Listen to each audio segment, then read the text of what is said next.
श्रीमद् भगवद गीता अध्याय 2। पिछले सत्संग में हमने 67वें श्लोक का 67th श्लोक का मनन किया था, जिसमें भगवान ने ये बात कही, इंद्रियाणाम ही चरताम यन मनोनुवधीयते तदस्य हर्तिम प्रज्ञाम वायुर्नाव मीमांबसी। श्लोक का अर्थ है, जैसे जल में चलने वाली नाव को वायु हर लेती है, वैसे ही विषयों में विचरती हुई इंद्रियों में से मन जिस इंद्रिय के साथ रहता है वह एक इंद्रिय ही इस अयुक्त पुरुष की बुद्धि को हर लेती है। इसमें ये बात बतलाई गई थी कि जिस व्यक्ति का लक्ष्य दृढ़ नहीं है कि मुझे विषय वासनाओं से मुक्त होना है, मुझे संसार के चक्र से मुक्त होना है, मुझे परमात्मा की प्राप्ति करना है, ऐसा जिसका निश्चय दृढ़ नहीं है, उसकी दशा का इसमें वर्णन किया गया कि उसकी क्या दशा होती है। मतलब आधा अधूरा रहता है, परमात्मा की तरफ जाना भी चाहता है और संसारों का आकर्षण भी बना हुआ है और चाहता है कि भोग भी मिल जाए और मोक्ष भी मिल जाए, अर्थात संसार का सुख भी भोग लूँ और मेरा कल्याण भी हो जाए। तो भगवान कहते हैं ऐसे व्यक्ति की दशा ऐसी होती है, न रोटी मिली न राम, दोनों तरफ से गए। कारण क्या कि परमात्मा की तरफ जाने के लिए इंद्रियों का संयम बहुत आवश्यक है। लेकिन होता यह है कि अगर कोई इंद्रिय किसी विषय में विचरण करते हुए, शब्द स्पर्श रूप रस गंध, ये विषय हैं 5, इनमें से किसी एक विषय में विचरण करते हुए वो उसमें अगर आसक्त होती है तो वो क्या करती है, अपने मन को भी साथ ले लेती है। जीभ को जब स्वाद आता है किसी में तो मन उसके साथ हो जाता है, तो मन एकांत में भी उस सुख का स्वाद का चिंतन करने लगता है। अगर कोई शब्द अच्छा लगता है, किसी की वाणी अच्छी लगती है और वो मन में बैठ गई, तो एकांत में भी फिर वो चीज़ें याद आती हैं। तो भगवान यहाँ कह रहे हैं कि इंद्रियाणाम ही चरताम यन मनोनुविधीयते, कि एक ही इंद्रिय किसी विषय में विचरण करते हुए जब अपने मन को अपने साथ में कर लेती है तो परिणाम क्या होता है, मन उसमें आसक्त हो गया तो वो धीरे से बुद्धि को भी अपने साथ में ले लेता है। जब कोई चीज़ प्रिय लगने लगती है तो बाद में हम बोलते हैं भाई उसका निश्चय वैसा होने लगता है कि वो तो प्रिय है ही और वो तो प्राप्त होना ही चाहिए। तो आपकी बुद्धि जो है अपना फैसला बदल देती है। पहले बुद्धि का फैसला ये था कि मेरे जीवन का लक्ष्य परमात्मा है, परमात्मा प्राप्त करना है। अब बुद्धि का फैसला बदल गया, लक्ष्य बदल गया और वो संसार को लक्ष्य मानने लगी। इस बात को पूज्य स्वामी जी ने एक अन्य प्रकार से भी समझाया कि गीता में एक शब्द आता है योग भ्रष्ट। स्वामी जी कहते थे योग भ्रष्ट होना तो कोई बड़ा दोष नहीं माना है गीता जी के अनुसार कि भाई ठीक है, आप परमात्मा की तरफ जा रहे हैं, आखिरी के समय आपके सांसारिक के सुख के आकर्षण के संस्कार जागृत हो गए और आपका ध्यान परमात्मा से हट के संसार की तरफ चला गया, आपका मन संसार की ओर खिंच गया क्योंकि संस्कार प्रधान थे वहाँ पे उसके, तो आपका अगला जन्म बिगड़ने वाला नहीं है। नहीं कल्याण कृत कश्चित दुर्गतिम तात गच्छति। भगवान श्री कृष्ण कहते हैं कि मेरी तरफ जो चल पड़ा है तो उसकी दुर्गति नहीं होती है, क्योंकि वो चल तो पड़ा है, ठीक है, बीच में उसका मन खिंच गया संसार की ओर, विषयों की ओर, तो यात्रा लंबी हो जाएगी। इस जन्म में नहीं होगी, जन्मों में जाकर के पूरी होगी। बहुनाम जन्म नाम अंते, अगले जन्म में जाकर के आगे की यात्रा होगी। लेकिन जो लक्ष्य भ्रष्ट है उसकी स्थिति बड़ी ज़्यादा गंभीर है। लक्ष्य भ्रष्ट उसको कहते हैं कि जिसने अपने जीवन का लक्ष्य परमात्मा को बनाया ही नहीं, संसार को ही बना लिया। अब उसका लक्ष्य ये नहीं है कि परमात्मा मिलना चाहिए, उसका लक्ष्य है कि भोग मिलना चाहिए। इन दोनों में आप डिफरेंस समझें। एक चाहता है परमात्मा मिलना चाहिए लेकिन मन उसको बलपूर्वक संसार में ले जाता है, और एक व्यक्ति लक्ष्य ही संसार को बना लेता है।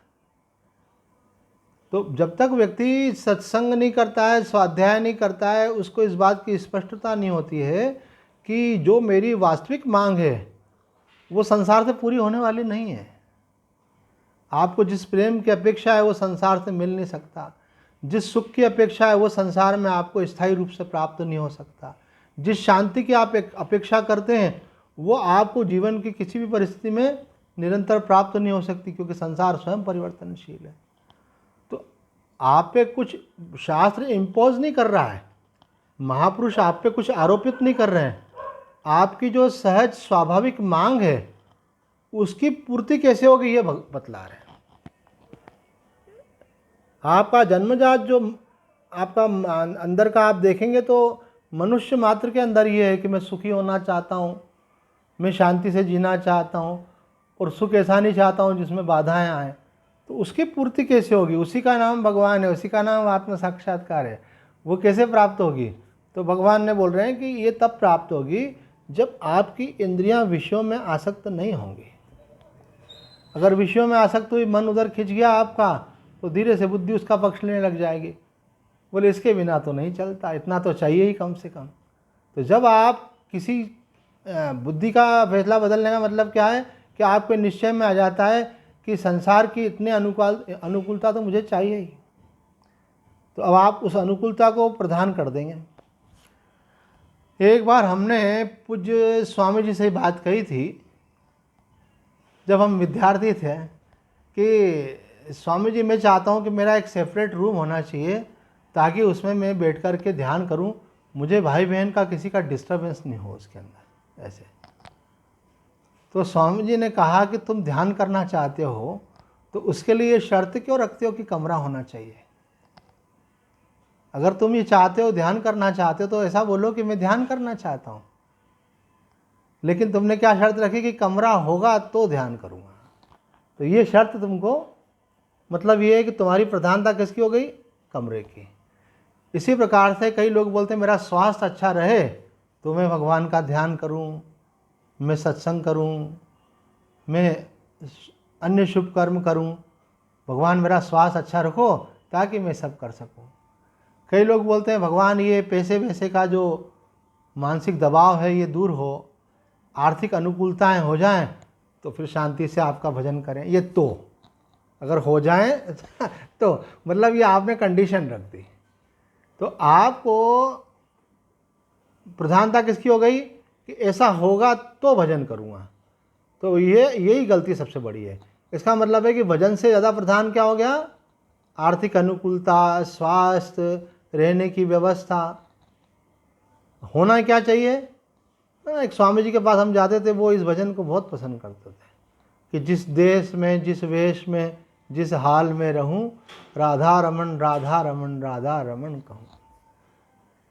उसमें पूरा सब कंडीशंस का वर्णन किया है। वो कहते हैं जहाँ भी, जिस हाल में भी रखे, लेकिन हमेशा तेरा नाम जपता रहूँ।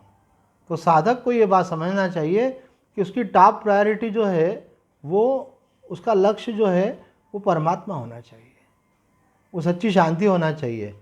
और जो साधन है वो साधन सदैव एक तरीके हो नहीं सकते, कभी अनुकूल तो कभी प्रतिकूल। होना ये चाहिए कि प्रतिकूलता होने पर भी हम अपने लक्ष्य पर डटे रहें।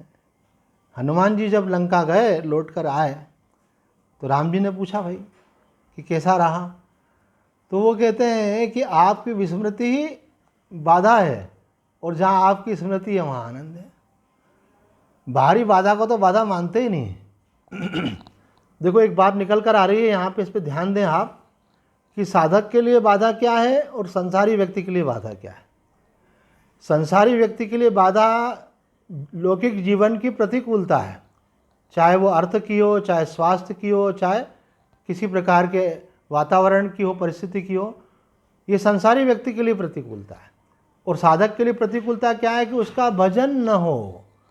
बढ़िया भोजन मिल रहा है, बढ़िया प्यार मिल रहा है, बढ़िया सेवा मिल रही है, और बल्कि और आपके आर्थिक उन्नतियां भी हो रही हैं, लेकिन भजन नहीं हो रहा है। तो साधक बोलता है कि ये मेरे लिए ठीक नहीं है। एक लड़का साधु बन गया, तो पूज्य स्वामी जी ने बताई थी ये बात कि उनके घर वाले जो है स्वामी जी के पास आते थे, वो बोलते थे कि स्वामी जी ये सब जगह देश में घूमता है, सब जगह जा कर के रहता है और भजन करता है अपना, तो सब सब भगवान के घर हैं, इसलिए सब जगह जाता है। तो ये घर पराया छोड़, ये भी तो भगवान का ही घर है। जैसे सब जगह जाता है वैसे यहाँ भी आ सकता है। तो आप कभी बोलिएगा। तो स्वामी जी ने आग्रह किया, बेटा कोई भेदभाव क्यों करते हो, जब सब परमात्मा के हैं तो जैसे सब जगह जाते हो तो कभी 15 दिन वहाँ भी चले गए, माता पिता को खुशी होगी। वो बोल रहे हमने तो स्वीकार कर लिया है। तो वो उन्होंने कहा ठीक है। वो गया वहाँ, लेकिन कुछ दिन रुकने के बाद बोलने लगा कि मैं तो जाऊँगा। तो घर वालों ने बोला भाई क्या बात है, क्यों जाना चाहते हो? तो उन्होंने कहा मेरा यहाँ भजन नहीं हो रहा है। फिर स्वामी जी ने भी बात की उससे। तो बोले स्वामी जी मैं जंगल में भी रह सकता हूँ जहाँ खाने की व्यवस्था नहीं हो, लेकिन मेरी साधना नहीं होती तो मुझे बहुत व्याकुलता बढ़ जाती है। और अगर मुझे सब अनुकूलताएं हों लेकिन मेरा भजन नहीं हो तो मेरा मन नहीं लगता। देखो एक बहुत इम्पॉर्टेंट बात इसी के अंदर बतला रहे हैं आपको। हम वृंदावन में गए स्वामी सत्यानंद जी महाराज के पास। तो स्वामी जी के समझाने की अपनी शैली थी। तो स्वामी जी ने हंसते हुए बोला कि कुछ लोग वृंदावन आते हैं भगवान का भजन करने के लिए। एक साधक जो है अपना शहर छोड़ करके वृंदावन आ गए। बोले आप वृंदावन में रहेंगे, भगवान का भजन करेंगे। तो हमसे पूछ रहे थे कि स्वामी जी कहाँ रहना चाहिए। भाई हमने कहा ये तो आपको देखना पड़ेगा कहाँ रहना है। तो उन्होंने एक आश्रम ढूंढ लिया और उसके बाद कुछ दिन बाद आए और हमने पूछा भाई कैसा चल रहा है। अब ध्यान देना आप, स्वामी जी ने उनसे पूछा कैसा चल रहा है। तो उन्होंने कहा कि स्वामी जी भोजन की व्यवस्था बहुत बढ़िया है और रहने की व्यवस्था भी बहुत अच्छी है, किसी प्रकार की कोई दिक्कत नहीं है। तो स्वामी जी ने कहा कि देखो ये तुम्हारा सब कॉन्शियस में क्या है वो मालूम पड़ता है। हम पूछ रहे थे कैसा चल रहा है, मतलब भजन कैसा चल रहा है, और तुमने जवाब क्या दिया, व्यवस्था कैसी चल रही है। तो तुम व्यवस्था के लिए आए थे कि भजन के लिए आए थे? ये बारीक चीज़ें जो है महात्मा एक सेकंड में पकड़ लेते हैं। उन्होंने पकड़ लिया है। देखो तुम्हारी प्रायोरिटी क्या हो गई है, अनुकूलता। कई लोग बोलते हैं मेरा स्वास्थ्य अच्छा रहे तो मैं भजन करूं, तो स्वास्थ्य प्रायोरिटी हो गई। वो बोले कि भजन 2 दिन नहीं हो कोई बात नहीं है, पर स्वास्थ्य अच्छा रहना जरूरी है। इसका मतलब क्या होगा, कहीं ना कहीं वो देह भाव से जुड़े हुए हैं और शरीर को अधिक महत्व दे रहे हैं। मैं ये नहीं बोल रहा हूँ कि स्वास्थ्य की उपेक्षा करना चाहिए, लेकिन प्रधान कौन है आपका? तो प्रधान आपका होना चाहिए मुझे परमात्मा की प्राप्ति करनी है। और परमात्मा की प्राप्ति किससे होगी? सत्संग से होगी, साधना से होगी, सेवा से होगी, स्वाध्याय से होगी। तो इन साधनों को आप दृढ़तापूर्वक पकड़ करके आगे बढ़ते चलें। भगवान कह रहे हैं अगर इसमें दृढ़ता नहीं रही तो संसार के विषयों में तो आपको विचरण करना ही है। आपकी इंद्रियां हैं व्यवहार के लिए, और एक आध विषय कोई ज़्यादा आपको मनोअनुकूल हो गया, इंद्रियों को अच्छा लगा, तो वो मन उसका चिंतन करने लग जाएगा। मन भी उसके साथ, मन इंद्रियों के साथ हो गया। इसकी पहचान हमने कल भी बताई थी कि एकांत में फिर उसका चिंतन होने लगे, याद आने लगे। देखो निकलने वाला व्यक्ति जो होता है ना, जब जैसे ही मालूम पड़ता है वैसे फंसता वैसे निकल जाता है। मैंने आज से 30 साल पहले एक पुस्तक पढ़ी थी, स्वामी शिवानंद जी ऋषिकेश वालों की। पुस्तक का नाम था साधना। पर आज तक मुझे वो बात याद है। स्वामी शिवानंद जी ने कहा कि एक व्यक्ति साधना करने के लिए एक तीर्थ में गया। एक व्यक्ति साधना करने के लिए एक तीर्थ में गया। तीर्थ में आश्रम में उसको एक कक्ष मिला। उस कक्ष में वो रहने के लिए उसने सारी व्यवस्था कर ली अपनी, और सामान जमाने के बाद उसने खिड़कियां वगैरह खोली। जैसे उसने खिड़की खोली तो सामने किसी का घर था। आश्रम के सामने किसी का घर था। वहाँ कोई सुंदर स्त्री थी, वो बार बार खिड़की में आके खड़ी होती थी। तो इनका ध्यान जब उनकी तरफ गया तो इनके मन में उसका चेहरा जो है वो अंदर बैठ गया। जब ये अंदर बैठे ध्यान करें तो उसका ख्याल आए और मन में लगे कि कहीं वो बाहर खड़ी तो नहीं, एक बार जा कर के देखूं। तो जाकर देखा तो वो खड़ी थी। वो तो लड़की चंचल ही थी, बार बार खड़ी होती थी। अब ये उसको देखा इन्होंने और फिर वापस आकर बैठे, फिर ख्याल आया। तो उन्होंने उसी समय निर्णय ले लिया कि ये स्थान मेरे साधना के अनुकूल नहीं है, क्योंकि मेरा मन बार बार इधर जाएगा और मैं करने आया हूँ साधन और करूँगा असाधन। आदमी अपने आप को पकड़ सकता है। आपका मन अगर किसी में फंस रहा है तो आपको मालूम पड़ता है। ऐसा थोड़ी है, अगर आप होश में हैं, सजग हैं अवेयर हैं, तो आपको मालूम पड़ता है कि अकेले में किसके थॉट्स चलते हैं। एक व्यक्ति बोले कि मैं सुबह उठता हूँ, ब्रह्म मुहूर्त में रोज़ाना ध्यान करता हूँ, पर ब्रह्म मुहूर्त में पहले उठ करके चाय पीता हूँ, थोड़ी देर रिलैक्स होता हूँ, उसके बाद ध्यान में बैठ जाता हूँ। मैंने कहा तो अच्छी बात है, कोई बुरी बात नहीं, पर सबसे पहले मेरे को थॉट ये आता है कि मेरा बैंक बैलेंस कितना है। और कभी कभी फिर मैं जाके अलमारी में से अपने वो निकालता भी हूँ और देखता हूँ, फिर मेरे को अच्छा लगता है, फिर मैं रख देता हूँ, फिर उसके बाद ध्यान करता हूँ। तो बोला आए दिन मैंने देखा कि ऐसा होता है। सबसे पहले मेरे को ये याद आता है अपने को, अब कोई चिंता नहीं, अपने पास तो व्यवस्था है। तो मैंने बोला यही चिंता की बात है कि आपको कोई चिंता नहीं है, इसलिए क्योंकि आपके पास पर्याप्त पैसा है। किसका आश्रय हो गया? पैसे का, ये धन का आश्रय हो गया। अब आपको भगवान का भरोसा नहीं है, पैसे का भरोसा है। आपका सूक्ष्म मन जो है उसको पकड़ करके बैठा हुआ है। पैसा होना बुरा नहीं है, व्यवस्था होनी बुरी नहीं है, अच्छी बात है, पर व्यवस्था इसलिए होनी चाहिए कि उस तरफ से ध्यान हट जाए, इसलिए नहीं होना चाहिए कि उस तरफ ध्यान जाए। आपको रहने की व्यवस्था हो गई तो आपका ध्यान रहने से हटना चाहिए। आपकी आर्थिक व्यवस्था हो गई तो आपका ध्यान पैसे से हटना चाहिए। ऐसे मन को उलझने नहीं देना। अगर आपको कोई चीज़ रिपीट हो रही है वो फिर ब्रह्म मुहूर्त में ही आ रही है, बताओ, है ना, मतलब वो तो भगवान ही हो गई, सुबह सुबह उठते से आ रही है, तो इसका मतलब है कि आपका मन उसमें फंस रहा है। मन को अगर अटकाना है तो भगवान में अटकाओ भाई, मन को अटकाना है तो सत्संग में, सेवा में, सुमिरन में, इनमें अटकाओ। तो यहाँ कहते हैं अगर आपका, यह दृष्टांत दिया आदि शंकराचार्य जी ने, जिसकी चर्चा हमने कल की थी, कि एक इंद्रिय के भी वश में हो जाने के कारण एक एक जीव की हत्या हो जाती है, वो मारा जाता है। तो कर्णेंद्रिय के वश में होकर के मृग पकड़ा जाता है, स्पर्श इंद्रिय के वश में होकर के हाथी को कैद कर लिया जाता है, चक्षु इंद्रिय के वश में होकर के पतंगा जो है अपने प्राण गंवा बैठता है, रसना इंद्रिय के वश में होकर के मछली पकड़ी जाती है, और घ्राणेन्द्रिय के आकर्षण में भ्रमर अर्थात भोरा अपनी जान गंवा बैठता है। तो अब बताओ, मनुष्य की तो 5-5 इंद्रियां हैं और वो 5-5 विषय, शब्द, स्पर्श, रूप, रस, गंध, उसमें उनका विचरण हो रहा है। अगर एक में आसक्त हो जाए तो वही उसको डुबोने के लिए पर्याप्त है, और अगर 5-5 में हो जाए तो तब तो फिर उसकी गति का कहना ही क्या। इसलिए साधक को इतना इजी नहीं समझना चाहिए। कई लोग समझते हैं कि हम अगर सुमिरन कर रहे हैं तो सब हो जाएगा। सब तो तब होगा जब आप सब चाहते हो। आप चाहते केवल भजन करना ही है तो भजन ही होगा आपका, और भजन के साथ साथ क्या होगा? विषय चिंतन भी होगा। माला तो कर में फिरे और मनवा फिरे दुनिया भर में। तो मन अगर आपका दुनिया भर में फिर रहा, हाथ में माला घूम रही, तो कैसे काम चलेगा। एक व्यक्ति ध्यान करते थे, तो वो ध्यान में मुस्कुराते रहते थे। तो उनकी पत्नी उनको देखती थी, छोटा सा घर था, दिखता था कि ध्यान कर रहे हैं, ध्यान में मुस्कुराते। तो पत्नी सोचती थी शायद इनको भगवान दिखते हैं ध्यान में, तो भगवान को देखकर मुस्कुराते हो। एक दिन पूछ लिया, क्यों जी ध्यान में मुस्कुराते क्यों, क्या भगवान दर्शन देते हैं क्या? बोला नहीं, तू नहीं समझेगी। बोला नहीं, समझूंगी क्यों नहीं, बताओ। तो वो किसी कॉलेज में जॉब करते थे, इंजीनियरिंग कॉलेज में, उज्जैन के इंजीनियरिंग कॉलेज की बात है, उन्होंने खुद सुनाया मेरे को।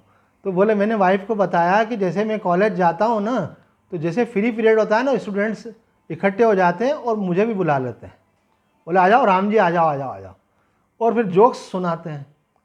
तो वो जोक ऐसे ऐसे जोक सुनाते हैं कि आप तेरे को क्या बताऊँ। फिर वो ऐसे अंदर बैठ जाते हैं कि जब मैं ध्यान करने बैठता हूँ तो मेरे को उसके वो चुटकुले याद आते हैं, इसलिए मेरे को हंसी आती है ऐसे। तो बोले मैं तुमको काम के इसलिए नहीं भेजती हूँ कि तुम भगवान का ध्यान कर रहे हो, और तुम बोल रहे चुटकुले याद कर करके मुस्कुराते रहते हो, ध्यान नहीं करते हो, आंख बंद करके चुटकुले सोचते रहते हो। तो बोला अब क्या करूँ, याद आते हैं तो। बोला तुम जाओ चुपचाप सब्जी लेकर के आओ। ऐसे तो आप समझ रहे हैं, कोई व्यक्ति बैठा हुआ है इसका मतलब थोड़ी कि ध्यान कर रहा है वो, उसका मन कहाँ पर है। कोई माला घुमा रहा है इसका मतलब थोड़ी कि उसका मन माला में है। कोई पूजा कर रहा है इसका मतलब ये थोड़ी मन, आपका मन कहाँ है। ज़्यादा महत्व की बात यही है, ये यहाँ कह रहे हैं। जिस इंद्रिय ने जिस विषय का सुख लिया है, फिर मन उसका चिंतन करने लग जाए तो भगवान बोलते हैं तदस्य हर्तिम प्रज्ञाम, वो आपकी बुद्धि को भी हर करके ले जाएगा और आपको लक्ष्य भ्रष्ट कर देगा। आप मन में बोलेंगे ये मुझे प्राप्त करना है, ये मुझे मिलना चाहिए, साधन छूट जाएगा आपका। किस प्रकार से, जैसे वायु होती है, कोई व्यक्ति नाव में कहीं जा रहा है और वायु का वेग आता है तो उसकी दिशा को बदल देता है, बोले आपकी दिशा बदल जाएगी। और कभी कभी तो दिशा बदलती है और कभी कभी तो हवा ऐसी होती है कि नाव को डुबो देती है। अर्थात मनुष्य निषिद्ध भोगों में प्रवेश कर जाता है, जो नहीं करने योग्य है, जो पाप है, जो अनैतिक है, उसमें प्रवेश कर जाता है। तो कहते हैं कि वो करने चला था भजन और ऐसा पतन हुआ कि जन्मों तक फिर उसको वो कर्म काटना पड़ जाते हैं। तो इसलिए भगवान ने देखो अभी जो श्लोक 60 से ही प्रसंग को आरंभ किया, ये 7 श्लोकों में हम लगातार देखते आए। अब आज भगवान उसका कंक्लूजन कर देते हैं। देयरफॉर तस्मात् दस्य महाबाहो निग्रहीतानि सर्वशः। अब उपसंहार कर रहे हैं भगवान इस श्लोक के अंदर। इंद्रियाणिन्द्रियार्थेभ्य तस्य प्रज्ञा प्रतिष्ठिता। ये दूसरे अध्याय के 68वें श्लोक में भगवान कह रहे हैं इसलिए, है ना, वो पूरा समझा दिया भगवान ने और आगे बोल रहे हैं इसलिए हे महाबाहो, जिस पुरुष की इंद्रियां इंद्रियों के विषय से सब प्रकार निग्रह की हुई हैं उसी की बुद्धि स्थिर होती है। ये अगर हम समझ पाएँ तो भगवान इतने लगातार एक विषय को इतना लंबा लेकर के, और वो भी खास स्थित प्रज्ञ के लक्षण के अंदर लिया है भगवान ने। और फाइनल कंक्लूजन क्या दिया भगवान ने? भगवान ने फाइनल कंक्लूजन दिया कि अगर बुद्धि की स्थिरता चाहिए तो आपकी इंद्रियां इंद्रियों के विषय से निग्रहित होना चाहिए। अगर ये होंगी तो ही, तो आप ऑप्शनल मत चलें कि अगर इंद्रियां वश में है तो ठीक है, नहीं है तो कोई बात नहीं, अपन भजन कर, नहीं। आपका एम होना चाहिए मुझे अपनी इंद्रियों के विषय से निग्रहित करना। एक हमारे महापुरुष थे स्वामी अवधूतानंद जी महाराज, संतों का नाम नहीं लेना चाहिए तो आदरणीय गुरुदेव होते हैं, लेकिन आपकी जानकारी के लिए कभी बताना पड़ता है। तो वो महाराज जी रविवार के दिन मीठा नहीं खाते थे। तो मैंने कहा महाराज जी और रविवार को मीठा क्यों नहीं खाते हो? तो उन्होंने कहा बेटा एक दिन के लिए हम बिना मीठे के रह सकते हैं, ऐसा हमने अभ्यास किया है। कुछ लोग ऐसे एक दिन के लिए नमक छोड़ देते हैं, सप्ताह में एक दिन नमक नहीं खाएंगे। तो ये किस लिए करते हैं कि आपकी इंद्रिय उसके बिना भी रह सकती है। अगर रह सकती है फिर लो, कोई दिक्कत थोड़ी है। हमारी माताजी कहती थी कि जिस दिन भोजन नहीं मिला तो सोच लो एकादशी है। इरादे से एकादशी करना सरल है क्योंकि आप मेंटली प्रिपेयर हो, और अकस्मात परिस्थिति ऐसी बन गई कि भोजन नहीं हो, व्यवस्था नहीं बन पाई, तो आपने बोला ठीक आज एकादशी है। कल हमारे आश्रम में भंडारा था, तो एक महाराज जी को हमने इनवाइट किया, तो उन महाराज जी के शिष्य का फ़ोन आया कि महाराज जी का भोजन मैं ही बनाता हूँ, मेरे हाथ का बना हुआ ही लेते हैं।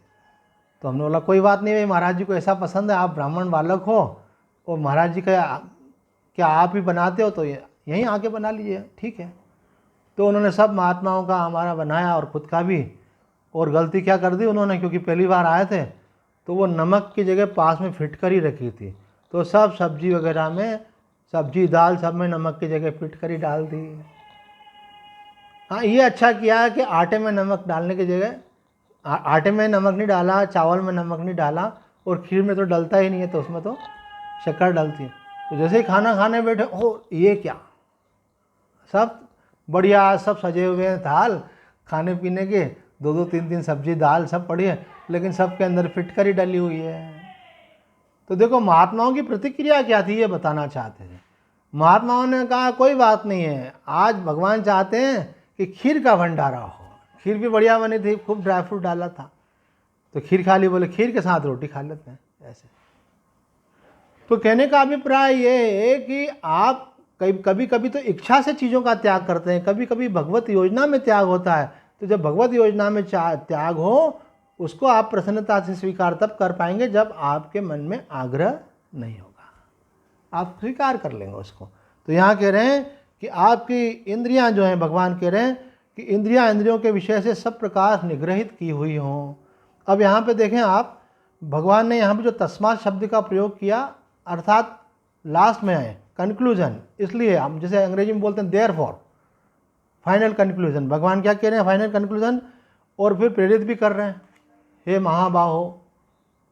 महाभाव का मतलब है जिसकी भुजाएं लंबी हैं, जिसकी भुजाएं बलिष्ठ हैं, है ना, मजबूत है, ये तो सांकेतिक है, और इसका अभिप्राय क्या है कि जो शूरवीर है।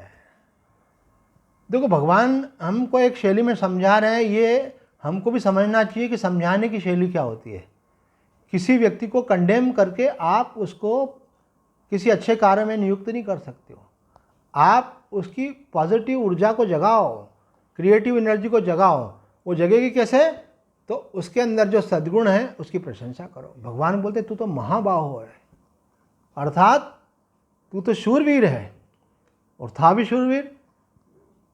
अर्जुन जब स्वर्ग में गया अपने पिता इंद्र के पास में शस्त्र लेने के लिए, तो वहाँ अप्सराएं रहती हैं। अप्सरा तो किसी की पत्नी होती नहीं है, वो तो सबको सुखी करने के लिए होती हैं। तो अर्जुन का व्यक्तित्व देख करके और वो उनके पास आई और उन्होंने कहा कि हम आपको सुखी करना चाहते हैं। उन्होंने कहा आप हमारे पिता की भोग्या हो, इसलिए हमारे लिए माता हो। उन्होंने कहा नहीं नहीं, हम किसी की पत्नी नहीं होती, हम न तुम्हारे पिता की पत्नी है न किसी की है। तो जब उन्होंने आग्रह किया तो अर्जुन ने मना कर दिया। जब मना कर दिया उनके संबंध बनाने के लिए, तो उन्होंने श्राप दे दिया उनको, अगर तुम हमको अपने साथ नहीं करते हो तो हम तुमको श्राप देते हैं कि तुम जो है 1 वर्ष के लिए नपुंसक हो जाओ।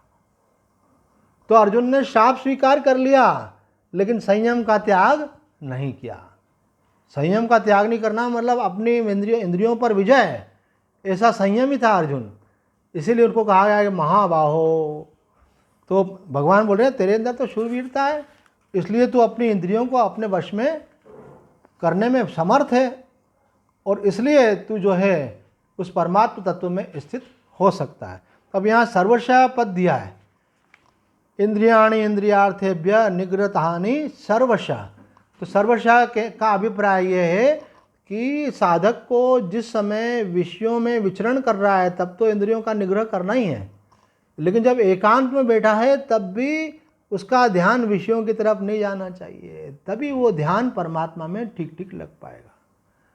मतलब कि क्रियाशील हो तब भी और जब अक्रिय हो तब भी, दोनों ही अवस्थाओं में उसका मन जो है विषय चिंतन न करे, अगर वो अपना आत्मकल्याण चाहता है। तो यहाँ पे महापुरुषों ने कहा है कि जो इंद्रियों के अंदर एक स्वाभाविक जन्मांतर से विषय लोलुपता होती है, जहाँ उनको अपने अनुकूल विषय दिखा तो उधर दौड़ जाती हैं।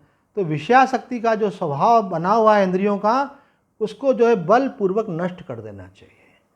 उसकी स्वतंत्रता को नष्ट करके उसको अपने अनुकूल बना लेना चाहिए। ऐसा एक अंदर से आपके अंदर जुनून होना चाहिए कि नहीं, मुझे अपनी इंद्रियों पर विजय प्राप्त करना है, और जिस विषय में मैं लगाना चाहूँ उसमें लगे, और जिससे हटाना चाहूँ उसमें से हटें। इंद्रियां आपको ड्राइव नहीं करें, आप इंद्रियों को ड्राइव करें। इंद्रियां आपके मालिक नहीं हो, आप इंद्रियों के मालिक हो। आपको जो चीज़ देखनी है आप देखेंगे, नहीं देखनी है नहीं देखेंगे। ऐसा नहीं हो कि अरे भाई मन हो रहा है थोड़ा सा देख लेते हैं, मन हो रहा है थोड़ा खा लेते हैं। अब देखो इसमें से एक बहुत महत्व की बात है, स्वामी अखंडानंद जी महाराज ने कही है। उन्होंने कहा है कि जो व्यक्ति पब्लिकली सबके बीच में बैठ कर के अपनी इंद्रिय की कमजोरी में आता हुआ दिखता है, इसका मतलब ये है कि एकांत में भी वो व्यक्ति अपने मन पर संयम नहीं रखता है। इसका एग्जाम्पल समझें, किसी व्यक्ति को मीठा नहीं खाना है, अब उनको परोस दिया मीठा, अब ठीक है परोस दिया तो खा लेते हैं भाई। तो किसी ने बोला भाई एक से कैसे काम चलेगा, एक जीव एक ब्रह्म। अब दोबारा आया, बोले एक और ले लो। अरे भाई नहीं नहीं रहने दो। अरे भाई ऐसे क्या, कभी कभी तो चलता है। अब उसको दोबारा से दूसरा भी रख दिया। अब तीसरी बार फिर आ गए, बोले भाई 2 से तो काम चलता नहीं है, जीव जगत और ईश्वर 3 चीज़ें हैं, प्रकृति त्रिगुणात्मक है, सत्व रजतम, इसलिए एक और तो लेना ही पड़ेगा। अब चलो इतना आग्रह कर रहे हो तो एक और ले लेते, क्योंकि अब स्वाद आ गया है मन में और इंद्रिय का चंचल हो रही है और वस्तु सामने है, ले लेते हैं। तो तीसरा ले लिया। अब अगली बार फिर आया और ऐसे करके बोले भाई पंच परमात्मा, पंच ज्ञानेंद्रियाँ, बोले 5 ले लो, आज तो ले ही लो भाई, आज तो ले। पास वालों ने भी आग्रह किया और उन्होंने ले लिया। तो स्वामी जी बोलते हैं उस व्यक्ति को एक भी नहीं खाना था और उसने 5 ग्रहण कर लिया, इसका मतलब उसका अपनी जीवा पे लगाम नहीं है, उसका अपने मन पर कंट्रोल नहीं है। इसका मतलब कि जिन चीज़ों को आप अभी नहीं देख पा रहे हो और वो एकांत में होता है, उस समय भी उसका मन उसके कंट्रोल में नहीं रहता। जो डिसिप्लिन होता है वो सब जगह डिसिप्लिन होता है, जो व्यवस्थित होता है सब जगह व्यवस्थित होता है, मन तो वही है ना। इसलिए आपको अपने मन की कमजोरी को समझ कर के उसको ठीक करना है और छूट नहीं देना है। अगर आपने उसको छूट दी तो इसका मतलब है कि आप अपने ही शत्रु बन रहे हैं। भगवान ने 6ठे अध्याय में कहा ही है कि और कोई आपका शत्रु नहीं है, आप ही अपने शत्रु हैं, आप ही मित्र हैं। तो बोले मित्र हैं कि शत्रु हैं? बोले अगर आपकी इंद्रियां आपके वश में हैं तो आप अपने मित्र हैं, और आपकी इंद्रियां और मन आपके वश में नहीं है तो आप अपने ही शत्रु हो जाते हैं।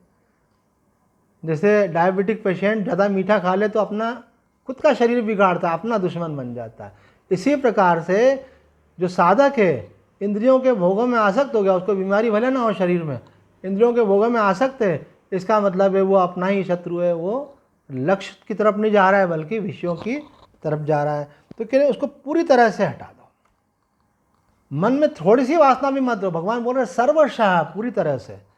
एक दृष्टांत याद आता है, एक साधक एक संत के पास गया, रोने लगा। महाराज जी ने कहा क्या हुआ? बोले महाराज जी मेरे ऑफिस में एक व्यक्ति आया और कहने लगा तुम्हारी लड़की जवान हो गई, हमको मालूम है, उसकी तुम शादी करना चाहते हो लेकिन तुमको पैसे की दिक्कत है, तो तुम्हारा भी काम हो जाएगा, मैं लेके आया हूँ ये बैग में, अच्छे से बच्ची की शादी करो, हमारी बिटिया समझो, और मेरा काम आप कर दो। उनको कोई सरकारी ज़मीन लेनी थी और उसमें वो चाहते थे कि ऐसा ऐसा मिल जाए और कुछ बढ़ कर के मिल जाए। तो कहने लगे स्वामी जी मैं चुप हो गया, उसने जब ऐसा बोला तो मुझे अपनी कन्या याद आ गई और मैं चुप हो गया। और थोड़ी देर बाद मेरे को चेत हुआ, मैंने कहा कि ये क्या करने जा रहा हूँ। तो मैंने उसको बोला ये उठाओ बैग, अगर अगली बार ऐसा तुमने मेरे को अगर लालच देने की कोशिश की तो जो ज़मीन तुमको अलॉट की जानी गवर्नमेंट की तरफ से वो भी नहीं की जाएगी। तो स्वामी जी ने कहा तुमने ठीक तो किया। बोले स्वामी जी लेकिन इतना टाइम क्यों लग गया? इसका मतलब अपोजिट पार्टी अभी जिंदा है, अंदर अभी कहीं कमजोरी थी। बोले कोई बात नहीं बेटा, अगर तुम इस मार्ग पे निकल पड़े हो तो आगे सफल भी हो जाओगे, लेकिन कमजोरी को थोड़ा है ऐसा जान करके स्वीकार नहीं करना। जिसका कपड़ा सफ़ेद होता है ना उसमें छोटा सा दाग भी दिखता है। साधक को अपनी छोटी सी कमजोरी भी अस्वीकार होती है। युग पुरुष जी महाराज ने कहा है कि आप जो ये प्रयोग करते हैं शब्द महापुरुष, तो महापुरुष किसको कहते हैं? बोले महापुरुष उसको कहते हैं जो अपने अंदर थोड़ी सी कमी को भी, कमजोरी को भी, विकार को भी स्वीकार न करे। बोले नहीं ये क्यों है, ये भी हटना चाहिए, मुझे इससे भी मुक्त होना है, अपने अंदर से अपने अंतःकरण को निर्दोष बनाना है, अपनी इंद्रियां पूरी तरह से वश में होना चाहिए। तो यहाँ कह रहे हैं सर्वशः। तो कहते हैं जैसे सांप के दांत निकाल दिए जाए ना तो सांप काटे तो फिर जहर नहीं चढ़ता है, क्योंकि उसका जहर खत्म हो जाता है, उसी में जहर की थैली रहती है, उसकी निकल गई। अब इसी प्रकार से इंद्रियों में जब विषयासक्ति नहीं रह जाती है तो संसार में रहते हुए फिर वो कहीं फंसता नहीं है। मालूम पड़ जाएगा भाई अब हमारी इंद्रियां निर्मल हो गई हैं। वैराग्य दृढ़ होना चाहिए। एक सभा में बड़े संतों की सभा थी, खूब पब्लिक भी बैठी थी, और आश्रम का वार्षिक आयोजन था, इंदौर की बात है, विज्ञान आश्रम के पास में। तो महापुरुष स्वामी अवधूतानंद जी महाराज ने एक बात कही। उन्होंने कहा कि जिस वैराग्य के साथ साधक घर छोड़ता है और भगवत प्राप्ति का लक्ष्य बनाता है, अगर वही वैराग्य उसका बना रहे तो उसको अवश्य परमात्मा की प्राप्ति होती है। लेकिन वैराग्य शिथिल हो जाए तो नहीं होती है। तो साधक को वैराग्य को शिथिल नहीं होने देना है ताकि उसकी प्रज्ञा प्रतिष्ठित हो, तभी उसको सफलता मिलेगी।